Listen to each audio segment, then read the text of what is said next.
Hello everyone, welcome to educators academy. I am your teacher. So कैसे हैं आप सभी? आई होप आप सभी ठीक हैं।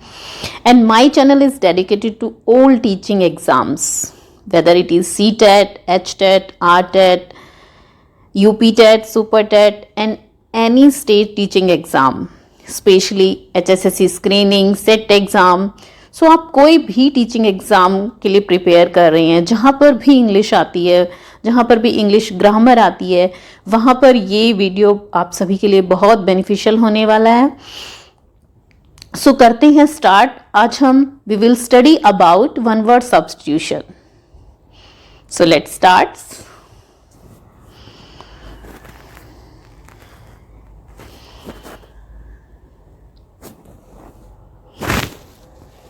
ओके, वन वर्ड सब्स्टिट्यूशन, जैसा आप सभी जानते होंगे, वन वर्ड सब्स्टिट्यूशन वो जब हमें कोई सेंटेंस पूरा बोलना हो और उसकी जगह हम एक वर्ड में अपनी बात को कहना चाहें तो उस चीज़ को हम बोलते हैं इंग्लिश में वन वर्ड सब्स्टिट्यूशन। जैसे हिंदी में आपने सुना होगा वाक्यांश के लिए एक शब्द, पूरे वाक्य के लिए जब हम एक शब्द बोलते हैं उन्हें हिंदी में वाक्यांश के लिए एक शब्द कहते हैं। उसी चीज को इंग्लिश में वन वर्ड सब्स्टिट्यूशन कहते हैं। Okay, so the first one is a person with highly developed sense of beauty. एक पर्सन जो बहुत ही हाईली डेवलप्ड हो, जिसकी सेंस ऑफ ब्यूटी मतलब जो सौंदर्य के बारे में, जो सुंदरता के बारे में बहुत अच्छे से जानता हो, या फिर जिसे आपने हिंदी में सुना होगा सौंदर्य प्रेमी जिसे आप कह सकते हो, उस पर्सन को बोलते हैं एस्थेट। ठीक है, the right answer is aesthete, AESTHETE। Okay, जिसे सौंदर्य की काफी समझ हो, जो सौंदर्य को परखने वाला हो, जिसे सुंदरता के बारे में ज्ञान हो, उस पर्सन के लिए हम बोलेंगे aesthete. Okay, so the next one is an animal living both on land and in water. एक ऐसा जीव जो पानी और जमीन दोनों में रह सकता हो। ठीक है, तो ऐसे जानवर को, ऐसी एनिमल को क्या कहेंगे? एम्फीबियन। एम्फीबियन कैसे याद करेंगे इसे? कि एक ऐसा जानवर जो जमीन पर भी रह सकता है और जो पानी में भी रह सकता है। ठीक है, उसे क्या बोलेंगे? Amphibian. And the third one is the animal living on tree. ऐसा एनिमल जो ट्री पर रहता हो, जैसे आमतौर पे आपने मंकीज को देखा होगा, बंदरों को देखा होगा उछलते हुए ट्रीज पे। तो ऐसा जानवर जो ट्रीज पे रहता हो उसे क्या बोलेंगे? आर्बोरियल। क्या बोलेंगे ऐसे जानवर को? Arboreal. And the next question is, and the next one word substitution is an civilized person. एक सिविलाइज्ड पर्सन किसे कहेंगे? an uncivilized person, a person who is not civilized. Okay, a person who is not civilized, that means uncivilized person के लिए हम क्या कहेंगे? जो barbarian जिसे बोला जाता हो, उसे क्या बोला जाता है? Barbarian. A person who is not civilized, a person who is not civilized, जिसे civilized नहीं कह सकते, जिसे एक सभ्य इंसान नहीं कह सकते, जिसे हिंदी में बोलेंगे असभ्य, बारबेरियन। ठीक है, जो पर्सन बारबेरियन हो, उसे समझ ना हो, वो सभ्य ना हो, आज की सिविलाइजेशन के अकॉर्डिंग ना हो, तो उसे बोलेंगे barbarian. Okay, the next one is a place where birds are kept. ये शायद आपने बहुत बार सुना होगा कि एक ऐसा जगह, एक ऐसा प्लेस जहाँ पर बर्ड्स को रखा जाता है। और ये याद करने में भी बहुत इजी है। जैसे सपोज बर्ड्स कैसे होते हैं, इस तरह से मतलब आसमान में उड़ते हुए हमें इस तरह से दिखते हैं। सो आप ये याद कर सकते हो, एवी, वी भी कैसा होता है? ऐसे। ठीक है, लुक्स लाइक दिस टाइप। तो एवियरी, जो बर्ड्स स्काई में उड़ते हैं, उड़ते हुए हमें वी जैसी शेप लगती है, तो ऐसे ही उसका आंसर है एवियरी। एवियरी किसे कहते हैं? जहां पर बर्ड्स को रखा जाता है, ऐसे प्लेस को बोलते हैं aviary. So the right answer is aviary. The next one is a place where bees are kept. एक ऐसी जगह जहां पर बीज को रखा जाता है, जहां पर मधुमक्खियों को रखा जाता है, मक्खियों को रखा जाता है, तो उसके लिए क्या शब्द यूज होता है? देखो शहद आप सबको मीठा लगता है, ठीक है, और जो मीठी चीज से इसको रिलेट करो, जैसे एक एप्पल का रस जो आता है, ठीक है, एप्पल पाई, ठीक है, इस तरह से याद करो, एप्पल भी मीठा होता है और बीज का जो शहद होता है वो भी मीठा होता है, तो apiary, the right answer is apiary. Birds को जहां रखा जाता है दैट प्लेस कॉल्ड एवियरी, और जहां पर बीज को रखा जाता है उसे बोलेंगे apiary. Okay, so the right answer is apiary. Okay, the next one is a person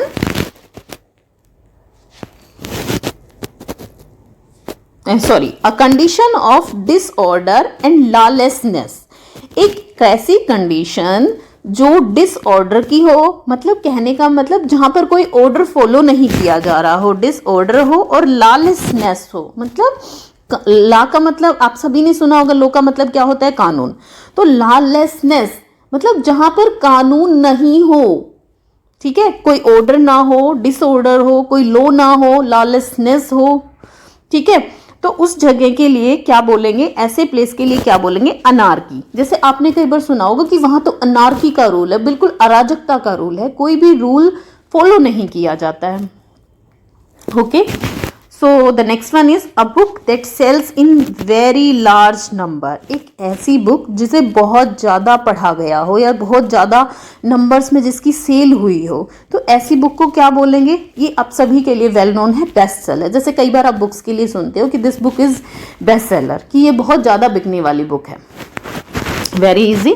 the next one is 9th one, a wise saying in a few words. एक ऐसी सेइंग, ऐसी कहावत जो बहुत ही थोड़े शब्दों में जिसे बताया जाए, थोड़े शब्दों में बोलने वाली कोई कहावत, कोई सूक्ति, कोई सूत्र, ठीक है, उसको बोलेंगे Maxim's.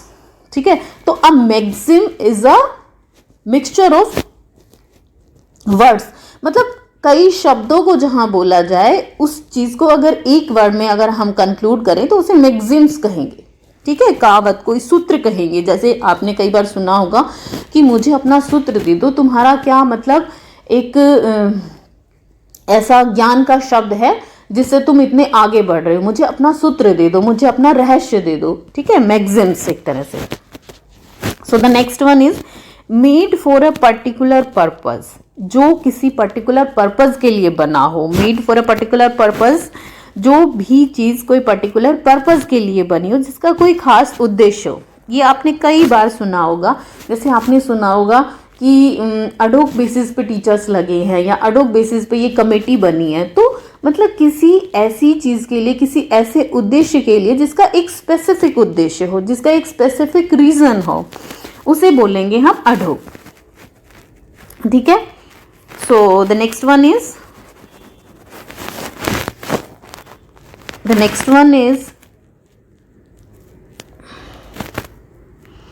A liquid for drinking. एक ऐसा लिक्विड जो ड्रिंक किया जा सके। आमतौर पे आप जब भी किसी ग्रोसरी की कोई ऐप आपने देखी हो, उस पर आपको लिखा रहता है, जहाँ पर भी टी वगैरह के ऑप्शंस होते हैं, टी, कॉफ़ी और जूस, लस्सी वगैरह जो भी के ऑप्शन होते हैं, वहाँ पर ऊपर आपको हेडिंग मिलता है बेवरेज। मतलब जो पीने वाले जो ड्रिंक्स होते हैं उनको इन टोटलिटी में अगर हम बोलना चाहें तो हम बोलेंगे बेवरेज। ओके, सो ऐसे लिक्विड्स जिनको पिया जाता हो, उन सभी को टोटल में अगर बोलेंगे हम तो क्या बोलेंगे? Beverage. The right answer is beverage.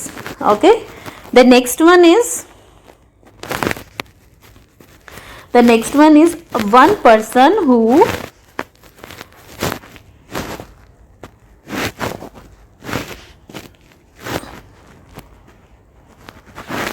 One person who Yeats human flesh. एक ऐसा पर्सन जो ह्यूमन फ्लैश खाता हो, ठीक है ना, मनुष्य का जो है मांस खाता हो, उसे क्या बोलेंगे हम? एक ऐसा person,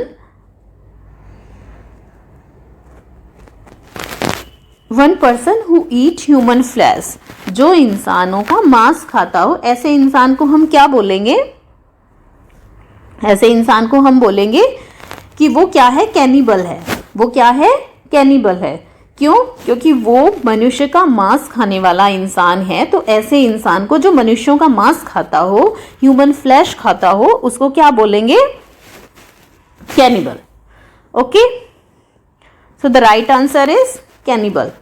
the next one is connected with heart. Connected with the heart. जो चीज हार्ट से जुड़ी हुई हो उसके लिए हम यूज करेंगे कार्डिक। जैसे आपने बहुत बार सुना होगा कि इस पर्सन को कार्डिक डिजीज है, मतलब उसको हार्ट से रिलेटेड कोई डिजीज है। तो जब भी हम किसी डॉक्टर के पास जाएंगे तो हम कैसे डॉक्टर के पास जाएंगे, जो कार्डिक डिजीज से रिलेटेड इलाज करता हो, कार्डियोलॉजिस्ट हो। ठीक है, सो the next one is connected with the brain. और जो ब्रेन से रिलेटेड हो उसके लिए क्या शब्द यूज करेंगे, one word substitution, cerebral. For example कोई साइकोलॉजी की फील्ड से है तो उसे इस टर्म के बारे में पता होगा। एक डिजीज है सेरिब्रल पैल्सी, मतलब दिमाग से रिलेटेड एक बीमारी। तो जो भी बीमारियां या जो भी चीज, ठीक है ना, स्पेशली जो भी चीज ब्रेन से रिलेटेड है उसके लिए हम शब्द यूज करेंगे cerebral. Okay, so the things connected with the brain that called cerebral. So the next one is belonging to the middle class। जो मिडिल क्लास से रिलेटेड हो उसे क्या बोलेंगे, belonging to the middle class। Middle class से related को क्या बोलेंगे वन वर्ड सब्स्टिट्यूशन में, गेस करो, बोर्जियस। ठीक है ना, बोर्जियस। क्या बोलेंगे इसे, बोर्जियस, BOURGEOIS। ओके, नेक्स्ट वन है बिलोंगिंग टू द स्टार्स। जो स्टार्स से रिलेटेड हो उसको क्या बोलेंगे, जो स्पेशली स्टार्स से रिलेटेड हो उसके लिए क्या बोलेंगे, sorry one is left, extremely sorry, the 16 one belonging to the sky और हेवन। जो चीज हेवन से, स्काई से रिलेटेड हो उसके लिए हम बोलते हैं सेलेस्टियल। ठीक है, क्या बोलते हैं, सेलेस्टियल। सेलेस्टियल का मतलब होता है जो भी चीजें स्टार से, सन से, मून से और भी जो भी हेवनली बॉडीज होती हैं उनसे रिलेटेड हो उनके लिए हम वर्ड यूज करते हैं सेलेस्टियल।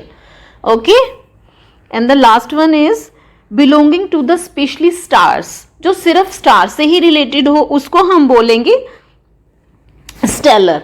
ठीक है ना, जो जिसमें सभी आ जाते हैं, जैसे स्टार भी आ गया, सन भी आ गया, जैसे स्टार भी आ गया। ठीक है ना, स्टार भी आ गया, मून भी आ गया और सन भी आ गया। ओके, तो अगर सभी चीजें आ रही हैं तो उसको हम बोलेंगे सेलेस्टियल। ठीक है, जिसमें सभी आ गए, गैलेक्सी की सभी जो हेवनली बॉडीज आ गया उसके लिए हम बोलेंगे सेलेस्टियल। और जिसमें सिर्फ क्या आ जाता है, स्टार्स, ओनली स्टार्स की अगर बात होती है तो उसके लिए हम बोलेंगे ओनली स्टार्स के लिए हम बोलेंगे stellar. Okay, the right answer is stellar. So the next one is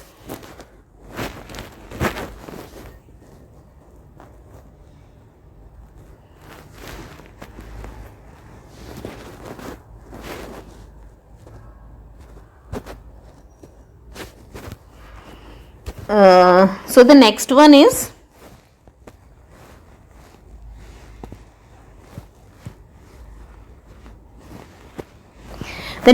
is happening once every 2 year। जो चीजें साल में 2 बार होती हैं उन्हें क्या बोलेंगे, बाइनियल। जो चीजें साल में 2 बार होती हैं उन्हें क्या बोलेंगे, बाइनियल। ओके, क्योंकि आमतौर पे आपने कई बार सुना होगा कुछ चीज़ें साल में 1 बार होती हैं, कुछ साल में 2 बार होती हैं, कुछ 6 मंथ में होती हैं, कुछ, तो उसी अकॉर्डिंग जो चीज़ें साल में 2 बार होती हैं, वंस एवरी 2 ईयर, जो 2 साल में 1 बार होता है उसे बोलते हैं, कहने का मतलब 2 साल में 1 बार होता है उसको बोलते हैं biennial. Next one is the art of beautiful hand writing. जिसकी हैंड राइटिंग बहुत सुंदर हो बहुत अच्छी हैंडराइटिंग लिखने वाला हो उसके लिए क्या शब्द यूज करते हैं? The right answer is calligraphy. The right answer is calligraphy. तो बहुत सुंदर जिसकी राइटिंग हो उसके लिए क्या शब्द यूज होता है? Calligraphy. Next one is person living in the same age और पीरियड। ऐसा इंसान, ऐसा पर्सन जो सेम एज का हो या फिर सेम पीरियड का हो। आपने सुना होगा किसी राइटर के बारे में या फिर हिंदी के किसी कवि, किसी लेखक के बारे में कि वो सेम एज के थे, सेम एज टाइम पे थे या सेम पीरियड में रहे थे, समकालीन थे। इस तरह के वर्ड्स आपने सुने होंगे। So the person living in the same age और पीरियड, उनके लिए क्या यूज करेंगे हम? क्या शब्द वन वर्ड सब्स्टिट्यूशन होगा? कंटेम्परेरीज। ठीक है, कंटेम्परेरीज मतलब एक समय में ही थे वो, जिस समय दोनों वर्क कर रहे थे उनके लिए बोलेंगे। सो the next one is a patient in a state of deep unconsciousness. एक ऐसा पेशेंट जो बहुत ही सेंस ऑफ डीप अनकॉन्शियस वाला हो, मतलब उसे कॉन्शियसली वो एक्टिव ना हो, उसके पार्ट्स जो हैं शरीर का कोई भी हिस्सा या फिर ये कहिए पूरा हिस्सा ही अनकॉन्शियस हो, जहाँ पर इंसान को कोई फीलिंग नहीं होती है, सिर्फ वो देख रहा होता है बट वो किसी चीज़ के लिए रिएक्ट नहीं कर पाता। तो ऐसी जब स्टेट ऑफ अनकॉन्शियसनेस होती है उस समय उसको क्या कहा जाता है? Coma. So that person is in coma. So the deep sense of unconsciousness is called coma. Next है a chemical product use for cleaning clothes. एक केमिकल प्रोडक्ट जो यूज किया जाता है क्लीनिंग क्लॉथ्स के लिए, मतलब क्लॉथ्स को क्लीन करने के लिए प्रोडक्ट है, तो उसको आप क्या कहते हो? एज यू ऑल नो कि उसको हम क्या बोलते हैं, सभी लड़कियां तो पक्का जानती होंगी कि डिटर्जेंट। जब जो मतलब जो हम वॉशिंग के लिए जो पाउडर यूज करते हैं उसको हम डिटर्जेंट कहते हैं। तो वही चीज पूछा है इसमें। Next one is a big hall where many people can sleep together. एक इतना बड़ा हॉल जहां पर सभी इकट्ठे सो सकते हैं। दैट मीन्स आपने देखा होगा कि कई बार बहुत बड़े बड़े हॉल होते हैं जिसमें बहुत सारे बेड लगे हों, तो ऐसे इस तरह की किसी जगह को आप बोलोगे डॉर्मिटरी। ठीक है, डॉर्मिटरी एक ऐसा प्लेस या ऐसा हॉल होता है जहां पर बहुत सारे बेड्स लगे होते हैं। So many peoples can sleep at a time. बहुत सारे लोग एक ही समय में वहां पर सो सकते हैं, बहुत सारे बेड्स वहां पे प्रेजेंट होते हैं। ठीक है, तो बिग हॉल क्या हो गया? जहां पर बहुत सारे बेड्स लगे होंगे वहां पर डॉर्मिटरी बोलोगे। ठीक है, और देखो वन वर्ड सब्स्टिट्यूशन ऐसी चीज होती है जिन्हें आप जितना बार बार रिवाइज करोगे ना उतने ही ज्यादा याद होंगे। So the next one is a large group of star. एक लार्ज ग्रुप ऑफ स्टार्स को क्या कहेंगे? जहां पर बहुत सारे लार्ज ग्रुप ऑफ स्टार्स के, उसको हम बोलेंगे गैलेक्सी। कि जहां पर बहुत सारे स्टार्स हों, और स्टार्स, अब स्टार्स में ये सारे आ गए, सन भी आ गया, मून भी आ गया, स्टार्स भी आ गए, तो ये सारी चीजें हों उनको हम क्या बोलेंगे? गैलेक्सी बोलेंगे। एज यू ऑल नो कि हमारे स्काई में बहुत सारी गैलेक्सीज हैं। ओके, और हमारी गैलेक्सी का नाम क्या है? आकाशगंगा। So the last one is a writing difficult to read. Writing difficult to read, एक ऐसी राइटिंग जो डिफिकल्ट हो पढ़ने में, मतलब रीड करने में बहुत ज्यादा डिफिकल्ट हो, जिसे रीड ही ना किया जा सके या फिर बहुत मुश्किल से जिसे रीड किया जा सके, तो ऐसी राइटिंग को हम क्या बोलेंगे? लीजिबल। ठीक है, क्या बोलेंगे? लीजिबल। कि मतलब एक तो होता है कि लीजिबल का मतलब हो गया कि जिसे पढ़ा जा सके, इलिजिबल का मतलब हो गया जिसको पढ़ा ना जा सके, तो इसे हम बोलेंगे इलिजिबल। ठीक है, ठीक है, क्या बोलेंगे हम? इलिजिबल। कि मतलब जो ये क्या है कि इसे पढ़ा नहीं जा सकता। लीजिबल मतलब पढ़ सकते हो, और इलिजिबल जिसे ना पढ़ सको, जो पढ़ पाना बड़ा मुश्किल हो। ठीक है ना, कई पर्सन की देखी होगी आपने, राइटिंग बड़ी क्लियर होती है, बड़े सुंदर सुंदर अक्षर होते हैं, बट कुछ लोग होते हैं जिनकी राइटिंग बहुत गंदी होती है। जैसे गंदी से मेरा मतलब ये नहीं है कि गंदी, मतलब इतना होता है कि उसे पढ़ा नहीं जा सकता, मतलब अच्छा नहीं लगता उसे पढ़ते वक्त, या फिर समझ में नहीं आता वो पूरी तरह से, तो उसे बोलेंगे इलिजिबल। ओके, तो आज हम 25 ही रखते हैं। नेक्स्ट वन हम नेक्स्ट पीरियड में करेंगे। सो Okay, for today's class or today's topic, बाकी की rest of the one word substitution हम नेक्स्ट क्लास में करेंगे. So guys, if you are getting any type of help from these videos, so do comment me, give me some feedbacks. I'll definitely answer. So please don't forget to like or subscribe my channel. Thank you. See you in next video.